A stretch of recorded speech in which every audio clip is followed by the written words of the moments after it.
अस्सलामुअलैकुम। आज हम रिवील करेंगे टैबलेट आर्थिगेट इज़िट CMG प्लस 400 CMG।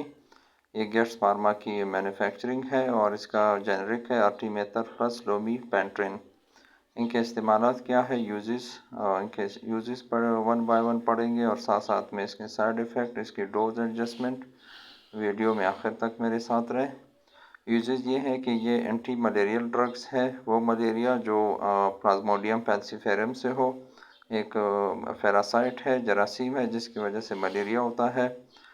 ये उनके इलाज में इस्तेमाल होते हैं। इसके अलावा एक मलेरिया है जो क्लोरोक्विन रेजिस्टेंस, यानी एंटी मलेरिया ड्रग्स है। कुछ मरीज़ हैं जिसको क्लोरोक्विन रेजिस्टेंस होता है, यानी उन पे ये एंटी मलेरियल ड्रग असर नहीं करते। ऐसे मरीज़ों के इलाज के लिए आर्थिगेट इज़िट इस्तेमाल होते हैं। इसका तरीका इस्तेमाल क्या है, हम किस तरह इसको इस्तेमाल करेंगे, ख़ुराक से पहले लेंगे या ख़ुराक के बाद इस्तेमाल करेंगे, तो इसका तरीका इस्तेमाल देखते हैं।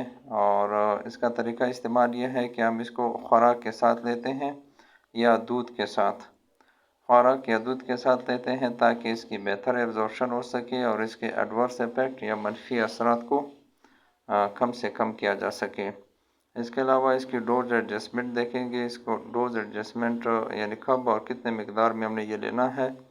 जो डोज एडजस्टमेंट किसी भी मेडिसिन की बहुत ज़रूरी होती है। अक्सर जो एरर आते हैं मरीज़ों से वो डोज एरर होते हैं। तो डोज एडजस्टमेंट इसकी यह है कि आर्थिगेट 80 mg प्लस 400 CMG। आर्टिमेटर इसमें 80 mg है और दूसरा जो कंपोनेंट है वो 400 CMG है। ये 34 kg से जिनकी वज़न ज़्यादा हो वो सिर्फ इस्तेमाल कर सकते हैं। डोज एडजस्टमेंट ये है कि हम एक ही टैबलेट लेंगे इनिशियली। जब आप शुरू करेंगे सिर्फ एक गोली लेंगे और इसके बाद 8 घंटे के बाद दूसरी गोली लेंगे। फिर अगले 2 दिन के लिए आप दो टैबलेट्स लेंगे, यानी एक सुबह एक शाम। फिर तीसरे दिन एक सुबह एक शाम, यानी टोटल हम इसको सिर्फ 3 दिन तक इस्तेमाल करते हैं, क्योंकि पैकिंग में भी इसके 6 टैबलेट्स आते हैं। Thank you. मेरा यूट्यूब चैनल सब्सक्राइब करें।